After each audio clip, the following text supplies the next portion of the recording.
As you can see on his bio, Tony is very well qualified to talk about nuclear power.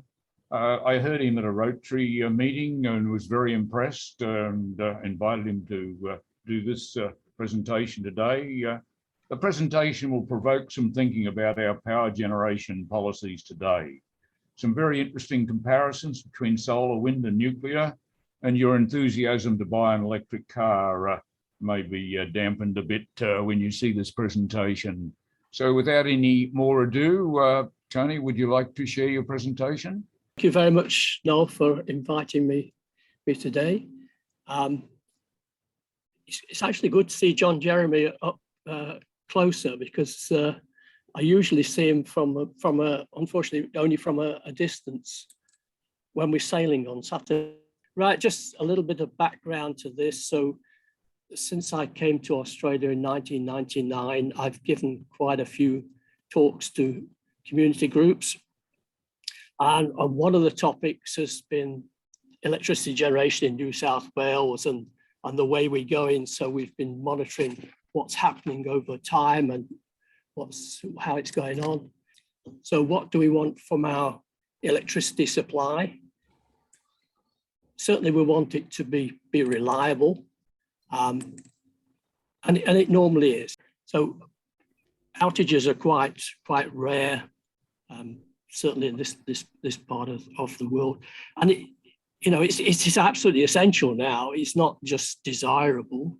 It's essential for our life, for industry, for commerce, for hospitals, for everything.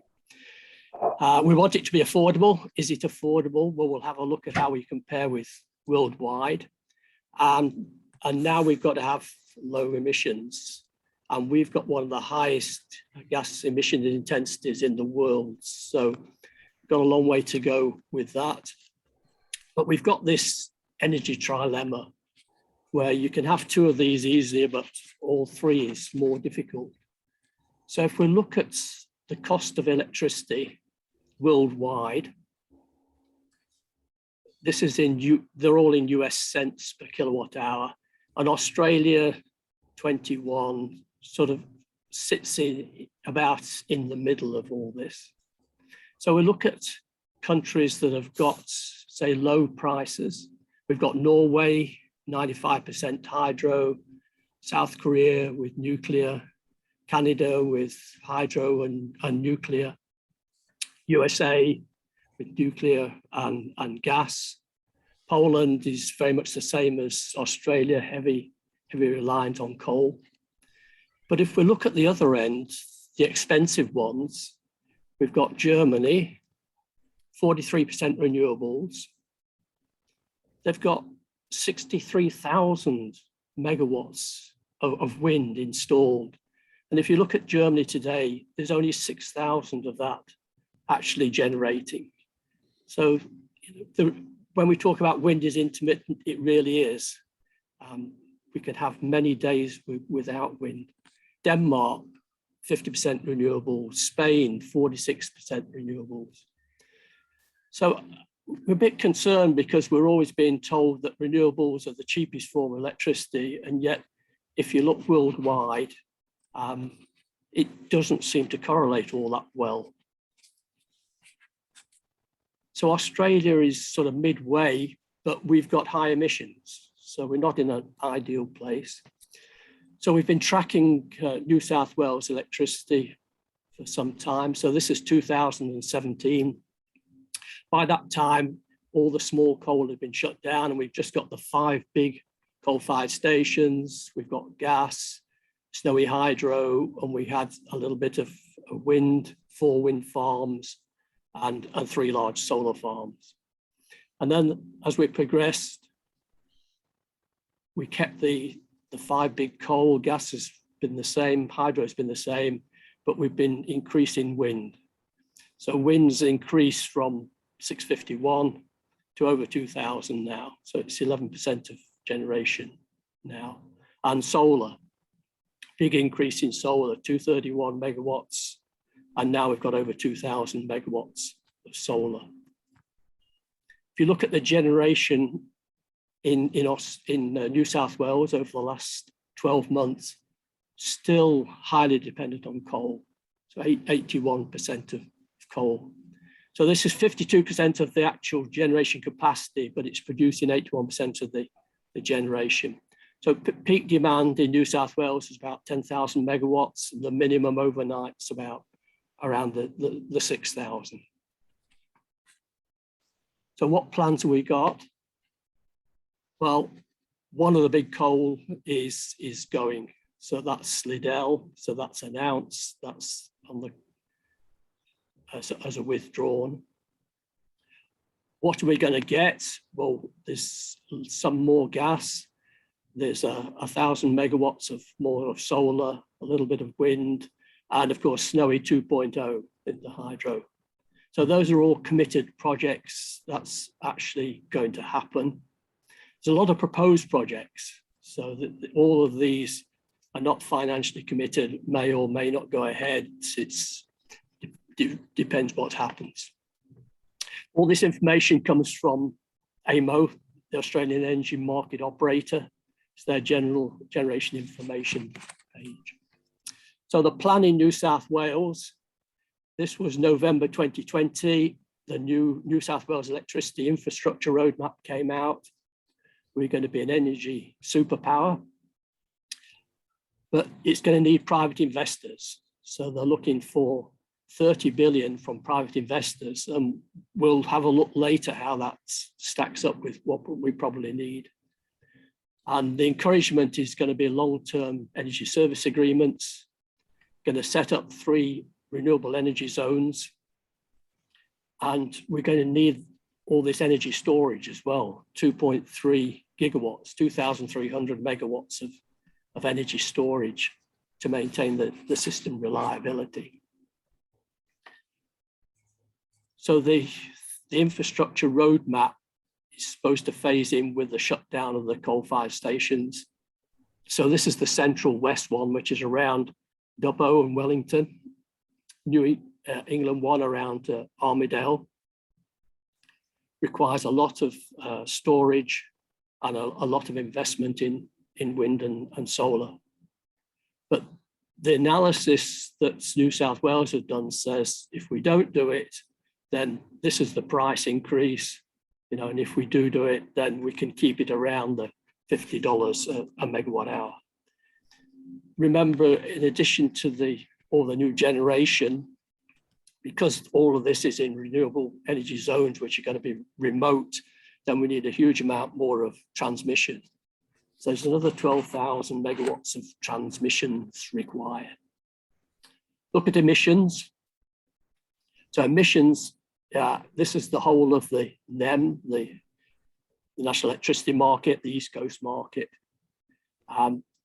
Been going down steadily, not dramatically. I mean, the figure we are now is still 17 times more than France. So we're one of the highest emissions intensities in the world. The global average is around just over 400. So we're well into the top part of that.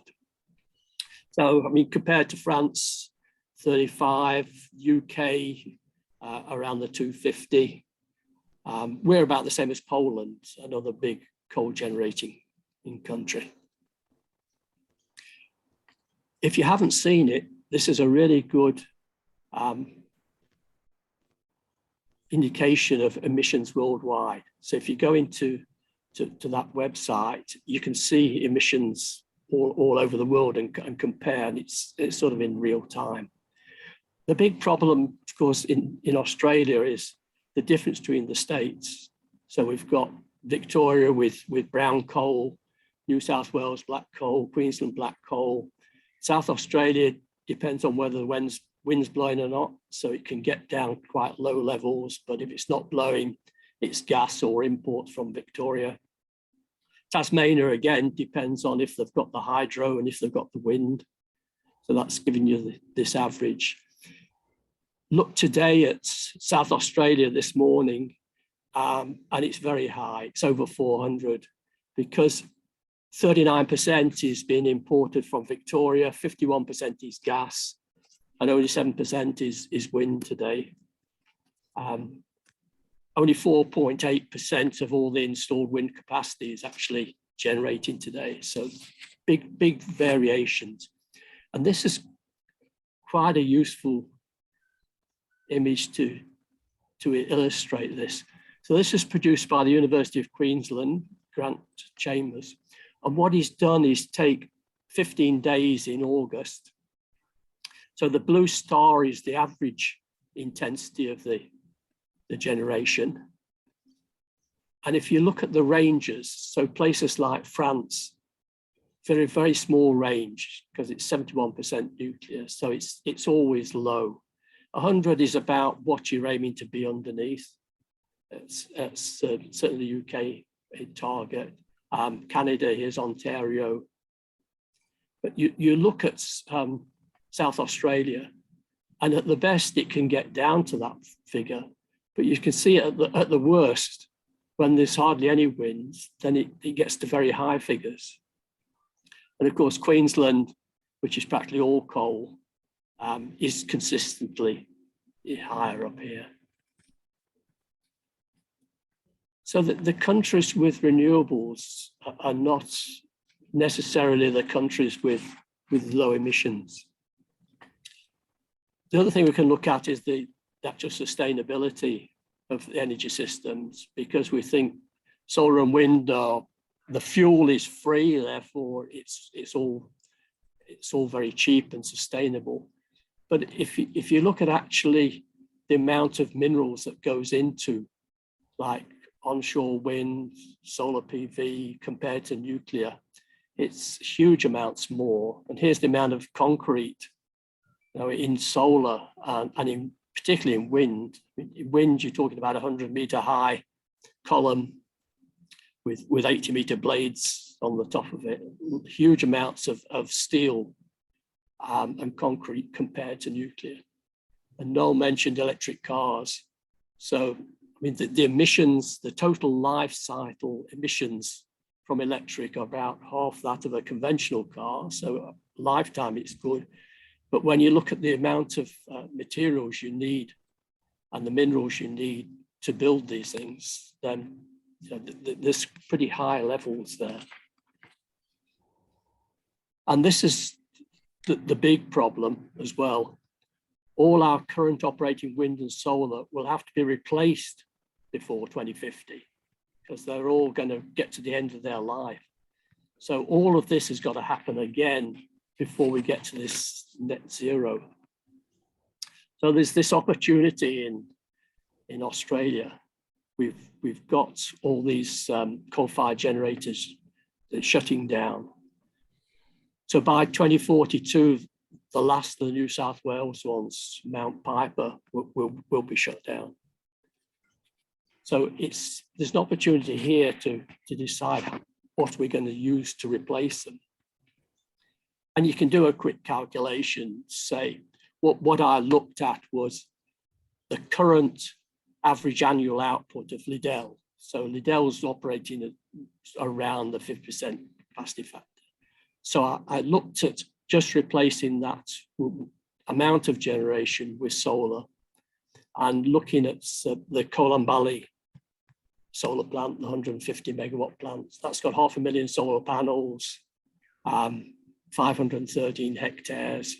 And this is the actual output it achieved in its year of operation. And so you'd need 29 of those, 16 million solar panels, occupying 14,629 hectares.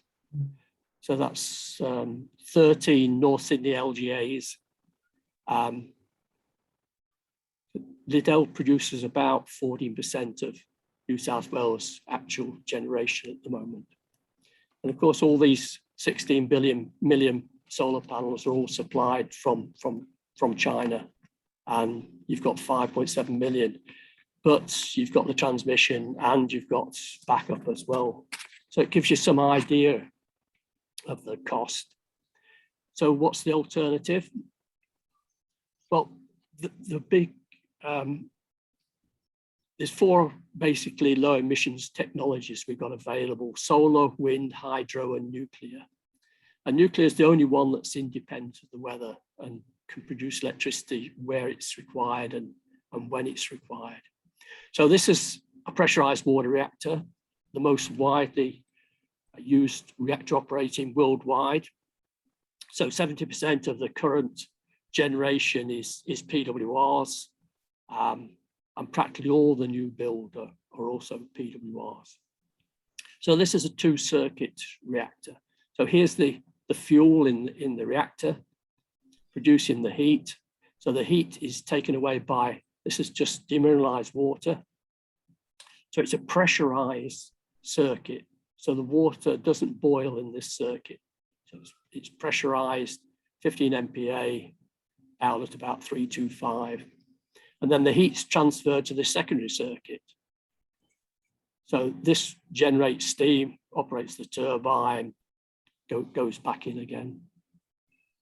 So if you look at everything outside this containment area, turbine, generator, condenser, all the auxiliaries, this is very much the same as any coal-fired power station. Same sort of turbine, generators, condensers, etc. Incidentally, this is the same reactor that's going to be in our nuclear power submarines, a pressurized water reactor type of it. But there's 3 problems with these big sort of reactors. There's the capital cost of a very big reactor. Now, Hinkley Point C, you've probably heard of, that's going to cost £25 billion. But these are big reactors that would supply on its own 40% of New South Wales electricity. The other problem is that there's a very long on-site construction time, at least sort of 5 years, and some have been longer. But the particular problem for Australia, it's too big for the grid system. So these are over 1,000 megawatts. Now the single biggest unit on the New South Wales, well, on the NEM is 750 megawatts, Kogan Creek Station. So there's been this move towards smaller reactors. So these are the small modular reactors, power output less than 300, particularly low emissions power in remote locations or for small grid systems like Australia's got. Because it's small, you can very easily get a high level of passive or inherent safety. Because safety is not negotiable. I mean, safety is the absolute first priority. Reactor vessel can be installed below ground. So this helps you with hazards and intrusion. Factory built. So you transport the whole module, reduce the on-site construction time, reduce the chance of delays as well.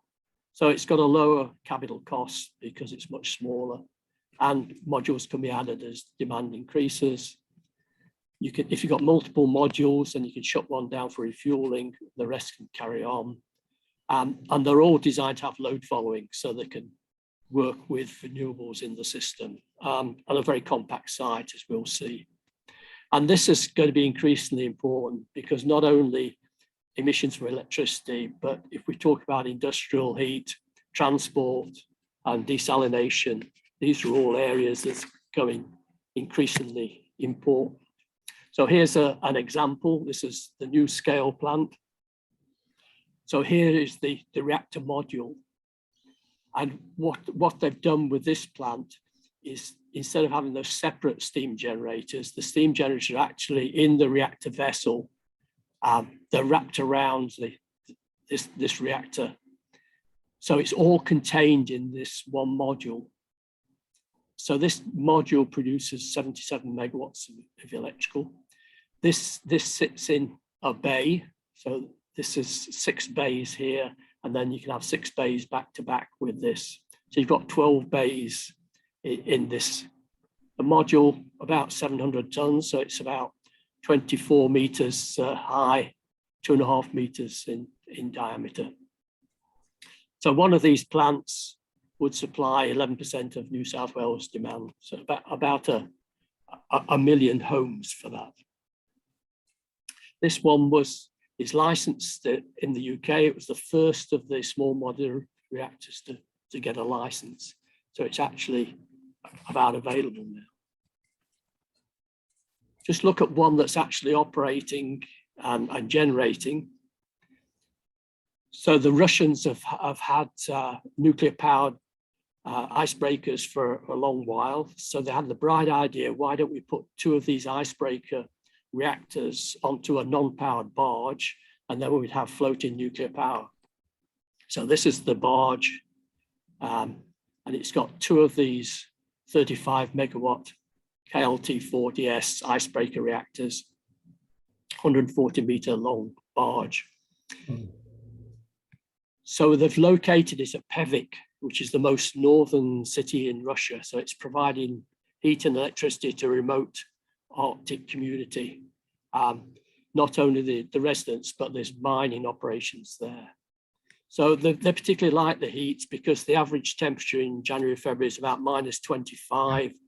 It's really hot today, it's -17. So, but certainly the heat is appreciated. So here's what the NuScale plant would look like. This is the first plant. So it occupies 18 hectares. So very compact, fit on any coal-fired power station. So it can come in 12 modules, 6 modules, or 4 modules. The first customer is the Utah Associated Municipal Power Systems.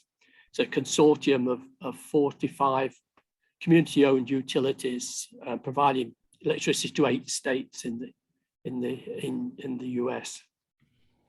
First module should be operating in 2029. And they've looked at the economic impacts on the Idaho area of this. So as well as the construction jobs, you've got over 1,000 construction, but ongoing, there's 270 employees for this, skilled employees for this plant. And then there's a lot of indirect benefits in just supplies for the plant. So we could repower existing coal-fired power stations. So we can see that it'll fit on any existing coal site. And this is the big advantage. We can use the existing transmission connections, cooling water systems, everything you've got already on site, maintenance, warehouse buildings. And it maintains the local communities.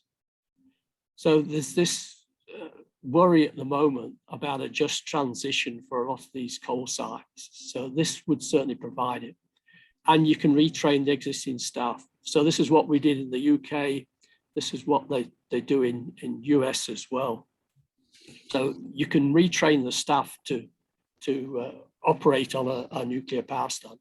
Because remember, most of the plant is the turbine, generator, auxiliaries, just the same as a coal-fired plant. So it's only the reactor part of it that you need. We've got an example of this in Australia. I was the reactor manager for the new Opal research reactor, and HIFAR was operating, so we couldn't destaff HIFAR. We had to operate HIFAR and Opal, so we had to have new staff for Opal. And we employed young engineering graduates and trained them in nuclear. There's a fantastic staff there that's trained now in nuclear. Here's another example. This is the Rolls-Royce reactor in the UK. So obviously Rolls-Royce are very experienced and really understand engineering. They build the UK nuclear powered submarines. They expect to have the first of these units operating in the 2030s. Cost about 1.8 billion each of those. So the first question we're always asked is safety. So how do we make these reactors safe? Well, there's 2 basic things you've got to do to make a reactor safe. The first thing is you stop the nuclear reaction. And that's the easy bit. You put in absorber, control rods, the nuclear reaction stops. So even at Fukushima, the control rod's inserted and the nuclear reaction stopped. So that's the first action. But then heat's still being produced and you've got to remove that heat. And that's where Fukushima ran into problems because they needed outside water supplies and outside electricity supplies. And once they were gone, they couldn't remove the heat. So the core then melted. So this reactor is different in that this module sits in this giant pool of water. So there's 10 Olympic-sized swimming pools of water here. So that can always remove the heat from this much smaller reactor. So this is a 250 megawatt thermal, 77 megawatts electrical. And it's cooled indefinitely without the need for electrical supplies, pumps, outside water or operator action. And this went through the nuclear regulator in the US and has been approved that it actually can do this. So this is the future of small reactors, that you've got this very, very high safety. The second question is always, what about the radioactive waste? So in daily operation, you only get low-level waste. So this is things like cleaning, rags, filter cartridges, resins, etc. You pack these into drums on site. This NuScale plant would produce about 2 shipping containers a year of these drums, and they can go to a low-level waste repository. So the only thing that's you're really concerned about is the used fuel. So you've got about 6 used fuel assemblies per module per year to dispose of. So everybody initially puts them in a spent fuel pond. So the pond provides shielding with its water, but it also provides cooling because they're sitting in water. So get rid of the heat. So normally at least 5 years it'll be sitting in the ponds. And then you transfer to dry casks on site for the life of the facility. So that NuScale plant has got a provision for dry casks, so they can keep all the used fuel on site. Or you can send it for reprocessing. So all the fuel from ANSTO, from the high-fire reactor, Opal reactor, goes to France, and it's all reprocessed.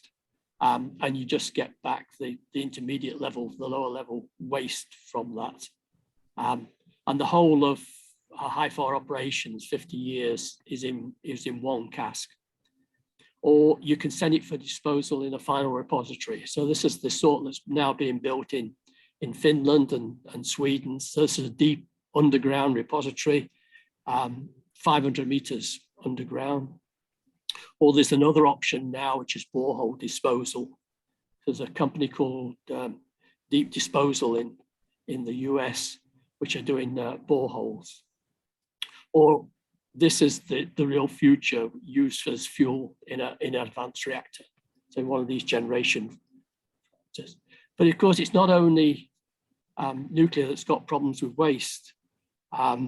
Australia's going to have to deal with 1.5 million tons of decommissioned solar PV waste by 2050. Globally, there's going to be 20 million tons of PV waste. So that's got to be dealt with as well. The third question is always cost. And the cost that we normally look at is what's called the overnight cost. So this is the cost of all the equipment, etc., as if it was just suddenly built. So it's the actual cost of the equipment. And solar, this is the current figures for solar, about 1,100 per kilowatt, wind's about 1,700. And SMR, this are figures that NuScale produced for our company. So this is in an Australian setting. This is with Australian labour, Australian sort of general materials. That's the overnight cost. So it's obviously 5 times solar. So it's obviously a huge amount more expensive. But you're not really buying kilowatts of capacity. What you're buying is actual generation. So you've got to take allowance for the capacity factor. And if you correct for capacity factor, so this SMR has got a 95% capacity factor.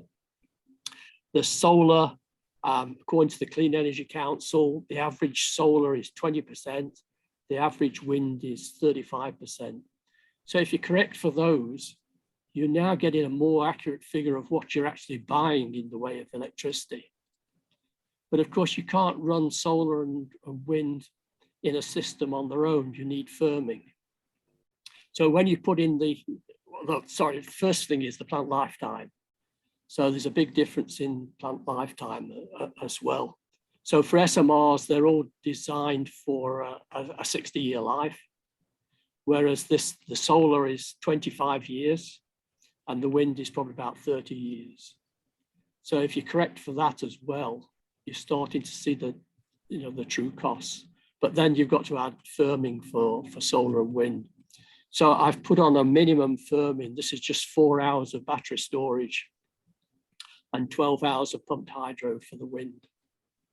And then you've got all the costs of local and interstate transmission. So if you look at a probably more accurate figure for SMRs compared to solar and wind, you can see how much this is actually going to cost.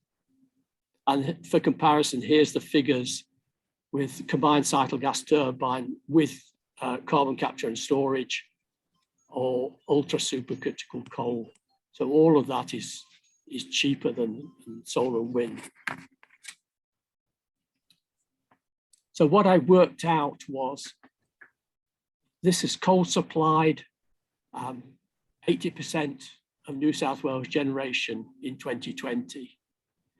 So this is actual generation supplied. So what would be the capital cost of replacing this with solar or nuclear? So this is the very latest solar plant. This is Darlington Point, 275 megawatts. So it's the largest solar plant connected to the NEM. It's got 685 gigawatt hours per year generation. And this is a new scale 12 module 884. So this is the cost of the plant. So the new scale plant is 10 times the cost of the Darlington Point solar plant. But when you look at how many plants you need to replace that generation, 7 new scale or 77 Darlington Point. So the cost now is about the same. But the big difference is you need storage for this one. So you're going to need several $1 billion worth of storage, and you need all the additional transmission as well. So I think if you look more carefully at some of these costs, you can see that nuclear is actually probably really competitive with solar and wind.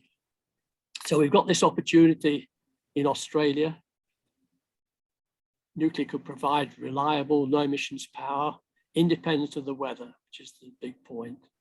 And you don't have to put it where there's good renewables energy source. You can put it anywhere. Provides this energy security and diversity, system resilience, black start capability. A new scale plant can restart the grid, and it can load follow. And in the future, this is the other areas: heat, desalination, transports, hydrogen production, and it's got this long-term sustainability. So we could repower our retiring coal-fired power station sites and provide these jobs. We could get this whole new industry, whole new nuclear skills development. And we also could build up skills in the supply chain for the nuclear power submarine program. And we're in a wonderful place in the Asia Pacific region to do all this. So I've just added this, since we're now into nuclear power submarines, and you're going to hear from a colleague of mine all about this in a future lecture. But this is the US, the UK one, which is the Rolls-Royce powered reactor. So conclusions: reliable, yes, we are at the moment, but the way we're heading is towards less reliable. Affordable, if we go for very high renewables, I think this is definitely questionable. We can get down to low emissions, but at what sort of cost? Have a look at our website, smrnuclear.com.au. There's several papers on that that'll be of interest to you. With that, thank you, Noel. Happy to take any questions. Thanks, Tony. Well, that certainly brought us up to date with the options. So do we have some questions? My question is, where do all these batteries come from that are required for storage? And are they, they take up a huge area as well. And they only have a very short period of supply. Is that correct? Yes, I mean, we talk about, here's the big Tesla battery. Unfortunately, they had a bit of trouble with this during commissioning. So this is the fire they had in Victoria. This is a 300 megawatt Tesla battery. So that they're normally on about a 4-hour maximum endurance for supply. So most of these big batteries are actually used for frequency control. So they get all their money from payments for frequency control, because when there's less rotating the machinery on the grid, there's less frequency control automatically. So AEMO have to actually pay for it. So in South Australia, they've got the big Hornsdale battery that's actually, he does all this. But it's really up to 4 hours maximum capacity only for a battery, and they're quite expensive. Noel, you've got 2 questions on chat. One from Chris Skinner to Tony about how will we manage the refueling of the SMRs installed in New South Wales, and the other one, Tony, was could an SMR be put into White Bay or the Bunurong site? Just that first. My last nuclear power station in the UK was at Heysham.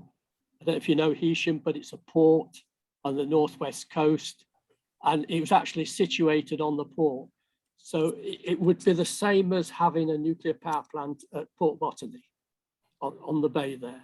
If it was the same place to a refinery, it'd be the same as my last nuclear power plant. And I mean, we could see houses outside the windows, etc., of the power plant. So you could, but I think the best option really is the existing coal-fired power stations. With regard to fueling, so what NuScale do with refueling this plant, you've got this module sitting in the bay. They disconnect the steam supply here, and then they transfer it to this facility. So this is a refueling facility. So the module sits in here. The module is split, so it's got a flange. You can remove the top half of it. Then you can change the fuel, replace the top half, and then move it back into its bay again. That takes 10 days to do that fueling operation. So remember, these are much smaller reactors, so you're changing far less fuel. It's a 24-month cycle. So one would come out every 24 months. So with 12 modules, you can stagger them such that you just got one out at any one time. What I wanted to know is, with these nuclear power stations, where are they best located? Near an ocean of salt water or inland where there's fresh water? The main cooling water you need is for the turbine condenser. Yes. So it doesn't matter whether it's seawater or lake water or river water. You just need cooling water. So this is the other big advantage of using existing sites, is that the coal-fired station already has this cooling water supply for their turbine condensers, and we'd need less than that. So that'd fit on any existing site.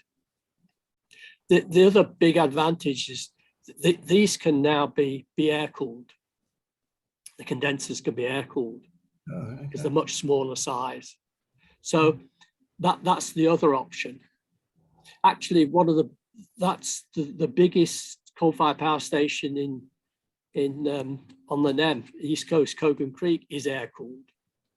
So there's experience in Australia of air cooling condensers as well. We've got another one here. Does Tony think the resistance to nuclear in Oz would be economic or safety concerns, politics? Yeah, interesting recent polls. The most recent polls now show that the majority of people in Australia would actually support the consideration of nuclear for future electricity generation. So that there has been quite a change. The big thing, I think, for politicians is they're continually told that nuclear is too expensive. And the main source of their information in Australia is CSIRO's Gen Cost report. So they produce an annual report which has got the cost of all these different generations. So they produce overnight cost figures. And as we've seen, the overnight cost of nuclear is obviously going to be higher than solar, but it doesn't really take into consideration actually the system costs, the costs of running this plant within the system. And the big problem that I've had with CSIRO is that because they've got no nuclear experience, they asked GHD to produce the figures for nuclear. And GHD produced a figure of 16,000 per kilowatts. You remember, I produced figures of about 5,000 for the new scale plants. They produced 16,000. This was questioned at all the nuclear inquiries. I questioned it, lots of people questioned it, said, where's the 16,000 come from? It's higher than anybody's ever seen worldwide. But this was the evidence, certainly with the opponents of nuclear, that nuclear is far too expensive to even consider at 16,000 against 1,000 for solar. What's happened now is that CSIRO have admitted that the 16,000, the figure was derived by GHD from a 2015 IEA report, which said SMRs could possibly be twice the cost of nuclear. So they then took the highest cost of nuclear they could find, which was 8,000 a kilowatt, and that gave them their 16,000.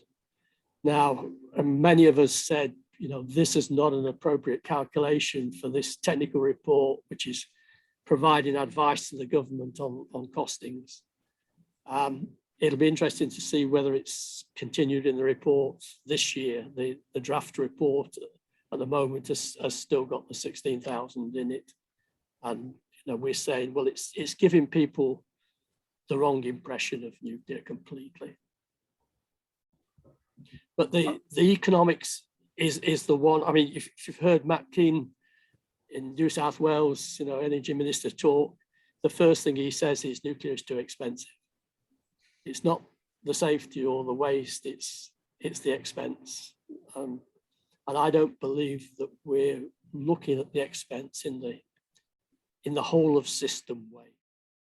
Back to the average person's attitude to this, there was an interesting comment after the announcement of the nuclear subs. I think John Jeremy made the comment, is every time in previous years where nuclear has been mentioned, there are people jump out of their boxes to go, no.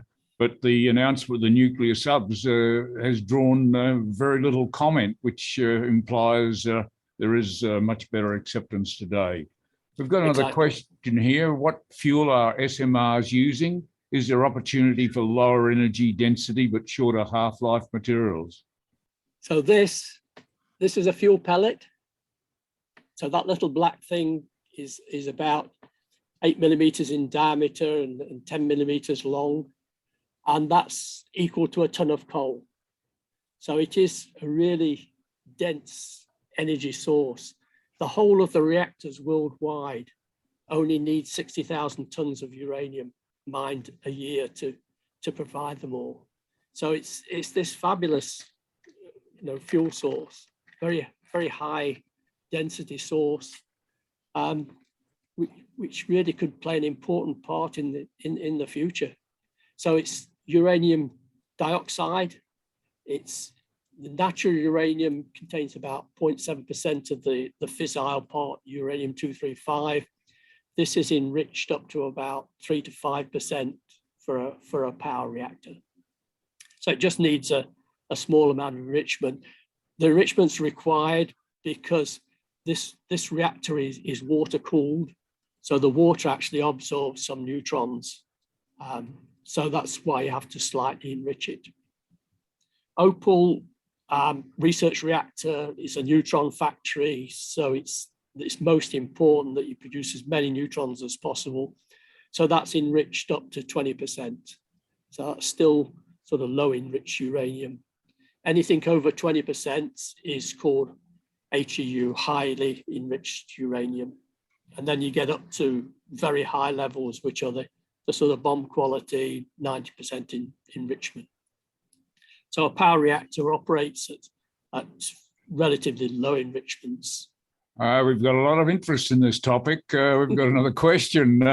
How long would it take to train a workforce large enough and with sufficient expertise to run nuclear power generation at the national scale required? Is this realistic for a country with a small proportion like Australia? Well, yeah, if we take the example of Opal, I mean, the young engineers that I employed, the basic nuclear training took about a year. And then they've got the systems training. So what you do is you appoint your operating staff early, and then you involve them in the construction and commissioning. So this is where they get all the really valuable experience during the commissioning. Because when you're commissioning a plant, you're seeing operations that might only happen once in 2 years in a nuclear plant, and you're seeing this every day during the commissioning. So that all the engineers at Opal were appointed, were involved in the whole of the commissioning process. And this is the big important part of it. So we've got time during all the construction and building to train all the people up, train the operating staff so that they're ready to go. Sounds like our next presentation is going to cover the training of people in a nuclear sub, so we'll have another view of that. Yes. For a greenfields power station, is most of the capital in the reactor or the downstream plant? The biggest cost is civil works. So that's the whole reactor building plus all the other buildings is the biggest part. The modules are relatively cheap compared to all the other parts of it. So it's not that the reactor is the biggest expense. All right, look, I think we'll call it time on the questions there now.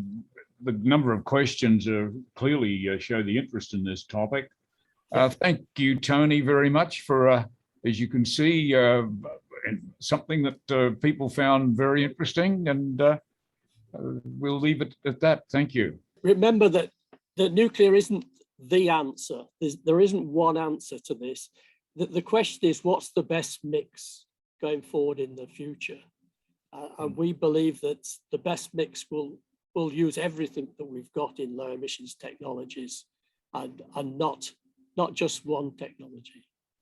Now, we don't believe that 100% renewables is going to be the lowest cost option, and that it's a question of what is the best mix. Sounds like commissioning a nuclear reactor is a bit like commissioning a Navy ship to me. Everyone's involved from the start and through it. Thank you all for attending this one.